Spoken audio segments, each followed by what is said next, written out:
એલી ફોઈત્રી, આ જમાનો જ જો બદલાઈ ગયો. આપણે હોતા તઈ કેવો હતો ને હવે તો જો આ જમાનો. હા કાયત્રી, હાવ સાચી વાત છે.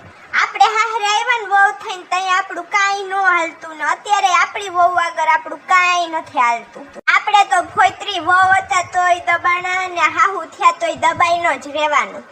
હા કાયત્રી, આ બધી ઝડપી જમાનાની વાત છે.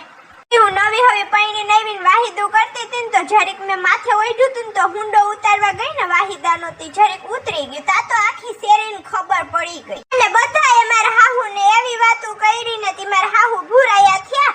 અને પછી એન તાર ભાઈને કીધું, એત્રી વહુને કહી દેજો કે વાહિદું કરે ને તો માથેથી ન ઉતરવું જોઈએ.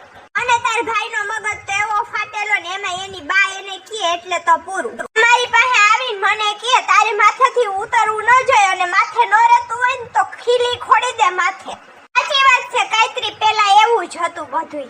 અને હવે જો ફોઈત્રી, આ અત્યારની વહુ આ પેન્ટ પહેરે ને એન માથે પોલકા જેવું જરીક જેટલું પહેરે, પેટ દેખાય ને આપણે એમ કહી ને કે આ હું પેટ દેખાય એવું